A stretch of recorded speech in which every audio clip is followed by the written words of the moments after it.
Titan FC 70 full card prediction, the main event, Bruno and Shane O'Shea for the Titan FC middleweight belt. Bert Shirt and Andrew Richardson, both 4 wins and 0 losses in the flyweight division. Eliza and Stacy Vega in the women's strawweight division. Denzel, Freeman, and Crespo in the heavyweight division. Alvarez and Riley Boomer in the featherweight division. Slava, Borshev, and St. Louis in the lightweight division, and Jonathan Ortiz and Christian Poo in the bantamweight division right there. The 2 fights that are on the prelims right there, we're not going to be doing predictions for, just because I really don't feel like it, to be honest. I don't want to look at the guys that are on the prelims of Titan FC. I mean, if you're on the prelims for Titan FC, I really just don't want to do any predictions for that. But we do have some very, very good fights. 1, 2, 3, 4, 5, 6, 7 fights that we're going to be doing predictions for right now. Every single fight on the main card right here. So yeah, let's get into our full card, or my full card prediction right now. In the first fight on the fight card right here. This fight is in the bantamweight division right here. Jonathan Ortiz and Christian Poo in the bantamweight division. Christian Poo, 0 wins and 0 losses as a pro MMA fighter, and as an amateur, not good whatsoever, with 4 wins and 5 losses, a losing record as an amateur MMA fighter. Then you got Jonathan Ortiz, 2 wins and 1 loss. Right here, he's got pretty good wrestling, pretty good grappling. Decision win over Ronnie Hauser, knockout win over John Morgan. As an amateur, has a lot of submission wins and ground up knockout wins. Very good wrestling, very good grappling. Christian Poo, I mean, it says he's a wrestler and it says he's a Brazilian Jiu-Jitsu type of guy. I really don't care. I've watched a lot of the film from his recent fights against Christian Tobes and Cesar Danny Gonzalez. His wrestling and grappling does not look good at all. Jonathan Ortiz is going to dominate him on the ground in the wrestling and grappling. In the striking, is also going to dominate him. Christian Poo has 0 striking whatsoever. It's the easiest prediction I can make in the fight card right here. Jonathan Ortiz, of course, is going to win the fight in the striking game, in the wrestling game, and in the grappling game. He's much stronger, much more powerful of a striker, much faster of a striker. I believe he's the taller striker. Literally everything I have to say about Jonathan Ortiz is going to be a positive against a guy like Christian Poo. Was a losing record, 4 wins, 5 losses. Is absolutely horrendous. Decent wrestling, decent grappling, 0 striking whatsoever. So either way, in the striking game, in the wrestling game, and in the grappling, and wherever the fight goes, Jonathan Ortiz will dominate this fight. My prediction right there, Jonathan Ortiz by finish, either by ground up on TKO or by submission in the very first round right there. Should be an interesting fight in the bantamweight division right there. Slava Borshev and St. Louis in the lightweight division. Slava Borshev, amazing striking, 29 years old. 5'11" inches tall and a 72-inch reach. Really good striking. If you look at his record so far, it doesn't really scream out like he's a really good wrestler or grappler. You see right here, a first round ground knockout win, a ground knockout win in the first round again, and then a decision win right there with 1 loss by split decision in a fight I really think he won. And to be honest, he probably won that fight for sure. But overall, very good wrestling, very good grappling. That's what it shows on his record, but mainly he likes to go out there and strike and get the win in the striking game by knockout or get a dominant striking decision win. That's mainly what he tries to do, but he also has that wrestling and grappling to fall back on as well. St. Louis, most of his wins are on the ground. Third round ground up knockout win, first round ground up knockout win, and a second round submission win. Every single win is on the ground right there.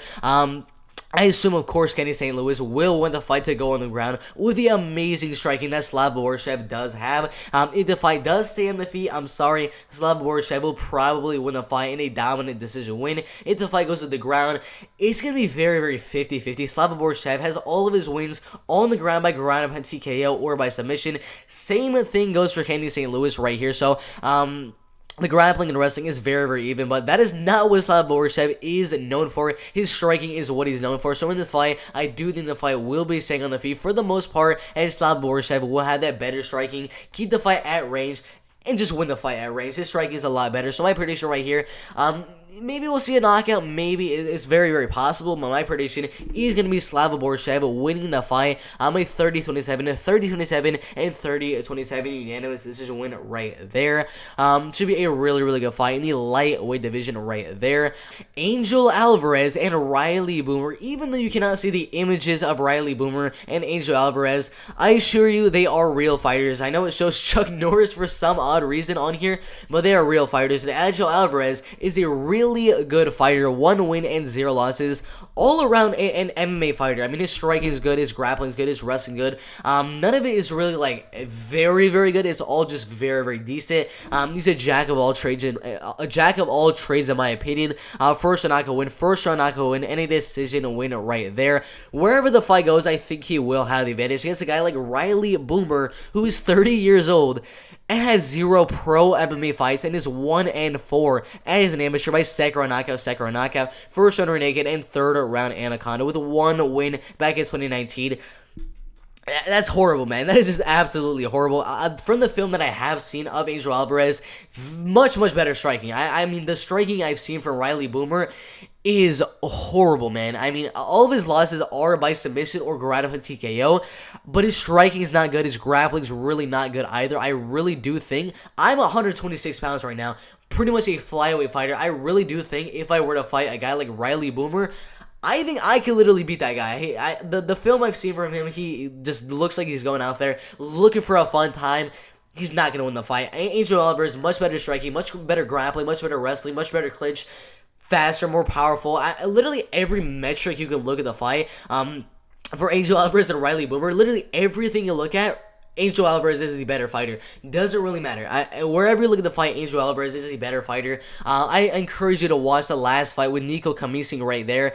Looked good literally everywhere in the fight. Striking looked amazing. Once he got the takedown and got that ground up on TKO, he looked really, really good. So, I mean, it's an easy prediction in my opinion. I do think the Titan FC is trying to feed a guy like Riley Boomer just to Angel Alvarez for free, just to build on that record a little bit. So my prediction right here is very, very simple. Angel Alvarez will win in the fight by finish either by submission or ground up TKO in the first or second round right there.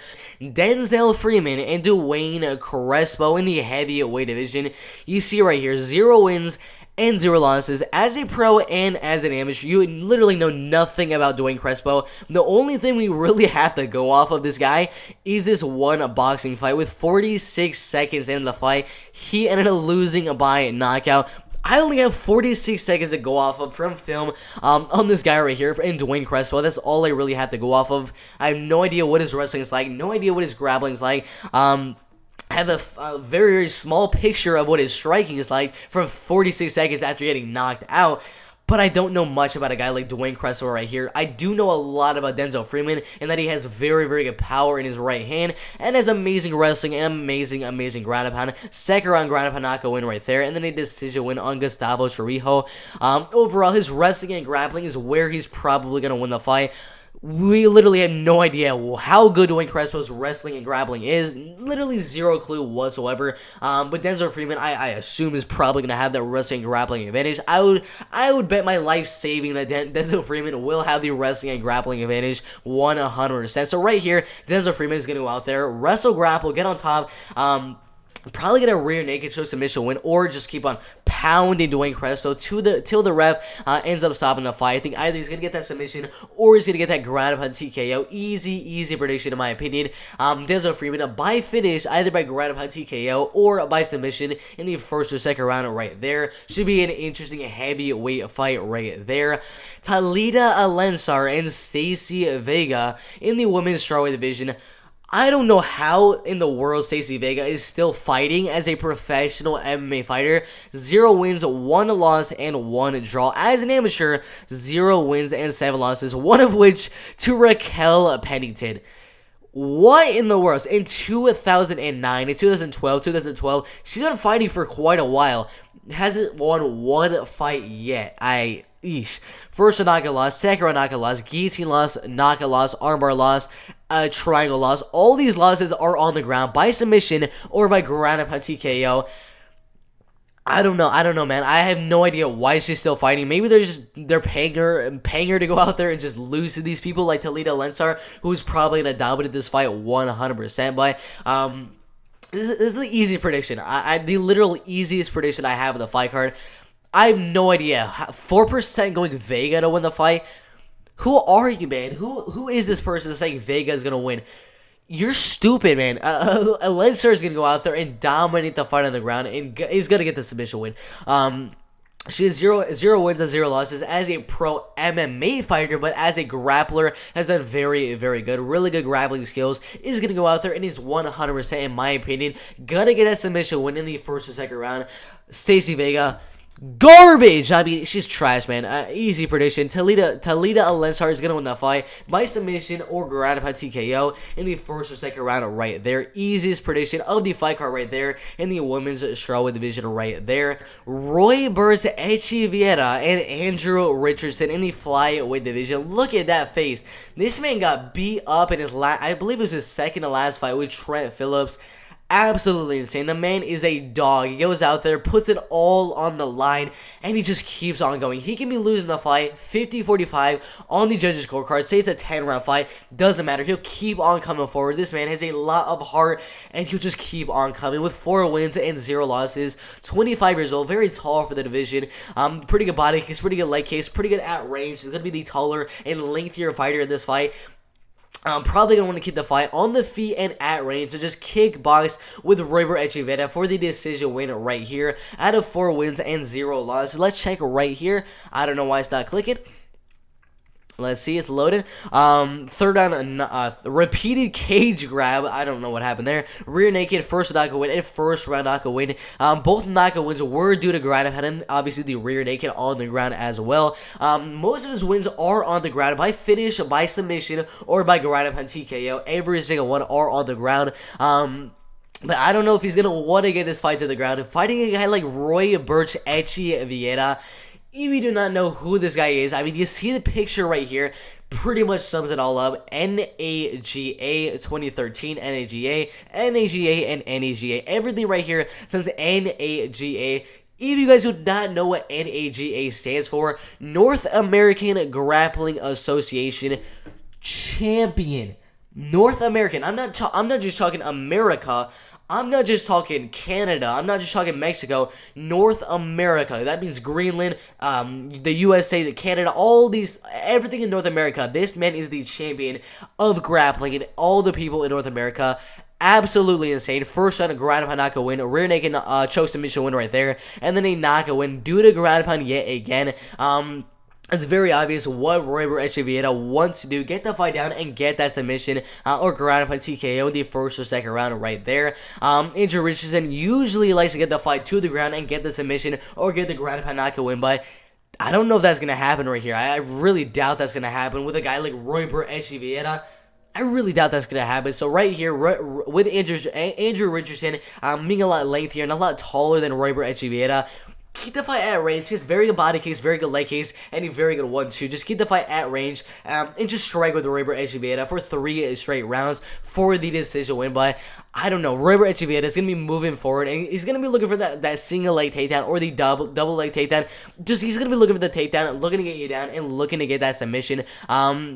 I don't think we're going to see a finish right here. I think it's going to be a close one. I think it's going to be 29-28. But my prediction right here for the flyweight division fight with Burch and Andrew Richardson is going to be Burch. He's better wrestling and better grappling. And to be honest, the striking of Andrew Richardson, he's going to have the advantage for sure. But Burch is going to close the distance very, very fast and just go on for an onslaught of takedown attempt after takedown attempt after takedown attempt, eventually getting him down. And I think he will dominate the fight on top with ground pound and submission attempts. Overall, winning the fight by decision right there.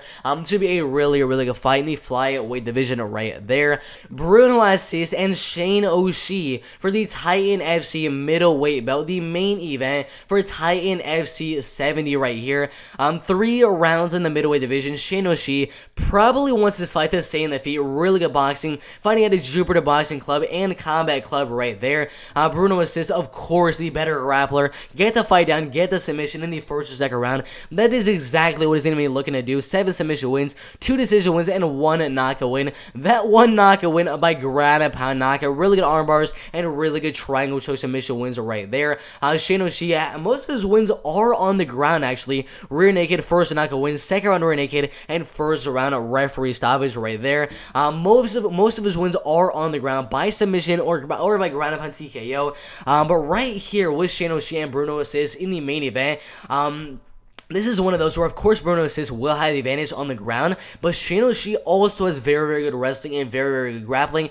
Not going to have the advantage, but I think he could do enough to kind of limit what Bruno Ortiz is able to do on the ground, limit those takedown attempts from Bruno Ortiz, and mainly keep the fight on the feet, where, of course, Shane O'Shea has the power and speed advantage. So I do think this fight will be staying on the feet. Shane O'Shea, a lot more powerful than Bruno Ortiz, better striking, faster, and more powerful. So in the fight with Shane O'Shea and Bruno Ortiz, Shane O'Shea probably going to keep the fight very, very even in the grappling and wrestling game. Keep the fight on the feet for the most part, and just outstrike Bruno Ortiz on the feet. So my prediction right here for the Titan FC middleweight belt is going to be Shane O'Shea keeping the fight even on the ground and winning the fight on the feet. I think the fight does go all the way. A lot of people think the fight is going to be a knockout win for Shane O'Shea or a submission win for Ortiz. I think if Ortiz wins the fight, it would be by submission. And if O'Shea wins the fight, it would be by decision right here. My prediction is going to be Shane O'Shea winning the fight by 29-28 unanimous decision. I think it's going to be a really, really close fight on the judges' scorecards in the middleweight division right here. But he got really good. He has decent wrestling and grappling, keeping it even on the ground and winning the fight on the feet. So my prediction, Shane O'Shea by 29-28 unanimous decision win right there. Should be a really good fight in the middleweight division right there. But yeah, that is my full card prediction for Titan FC 70 right there. My main event prediction, Shane O'Shea winning that fight by decision, Bert Shirt winning that fight by decision, Tacita Lensar winning that fight by submission, Denzel Freeman winning that fight by finish, Angel Alvarez winning that fight, Slava Borshev winning that fight by decision, and Jonathan Ortiz winning that fight by finish right there. Lots of really good fights for Titan FC 70. That is my full card prediction. Make sure you guys like the video, subscribe to the channel, and everything like that, and we'll see you in the next video. Let's go.